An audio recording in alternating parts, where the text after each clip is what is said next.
Larijani और Basij के प्रमुख है। उन्हें आज रात खत्म कर दिया गया।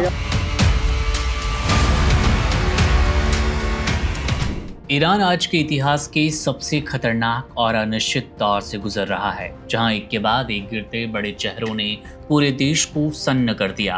पहले सर्वोच्च नेता अली खामनी की विदाई ने सिस्टम की नींव हिलाई और अब अली लारिजानी की मौत ने उस आखिरी उम्मीद को भी खत्म कर दिया जो कि ईरान को किसी बड़े विनाश से बचा पाती। लारिजानी महज एक नेता नहीं थे, बल्कि वो ईरान की राजनीति के असली मास्टरमाइंड और रक्षक थे।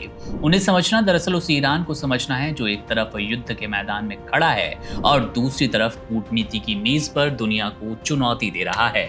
लारिजानी की खासियत ये कि वो एक साथ कई दुनियाओं के नायक भी थे। उनका एक हाथ ईरान के सबसे बड़ी सैन्य ताकत IRGC के साथ था, तो दूसरा हाथ रशिया और चाइना जैसे देशों के भरोसे पर टेका था। लारिजानी कट्टरपंथियों और सुधारवादियों के बीच एक ऐसे पुल थे जिसे पार किए बिना ईरान का कोई भी फैसला मुकम्मल नहीं होता। साल 2020 में कासिम सुलेमानी की मौत ने ईरान की तलवार तोड़ दी थी, लेकिन लारिजानी की मौत ने ईरान का दिमाग छीन लिया। सुलेमानी अगर मैदान के योद्धा थे तो लारिजानी शतरंज के वो खिलाड़ी जो कि बंद कमरों में जंग के नतीजे बदल दिया करते थे। वो एक दार्शनिक थे जिन्होंने अपनी PhD की पढ़ाई और गहरी सोच के दम पर ईरान की विदेश नीति को एक नई धार दी। उन्होंने हमेशा ये साबित किया कि ईरान को सिर्फ बंदूकों से नहीं बल्कि सही रणनीति से बचाया जाए। उनकी ये सबसे बड़ी ताकत थी कि वे अमेरिका और इजराइल की आंखों में आंखें डालकर बात करना जानते थे, लगातार चैलेंज कर रहे थे, वो US हो, इजराइल हो, वहां की फोर्सेस हो।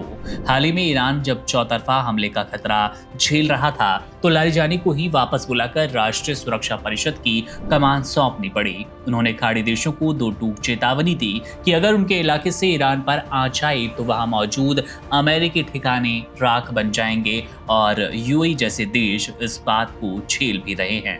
लारिजानी की ये बहादुरी ही थी कि इजराइल उन्हें एक समाधान के रूप में नहीं बल्कि अपनी राह का सबसे बड़ा कांटा मानता था। इजराइल को डर था कि अगर लारिजानी ईरान की कमान संभाल लेंगे तो वो अपनी सूझबूझ से ईरान को एक नई स्थिरता देंगे जिसे हिलाना मुश्किल होगा।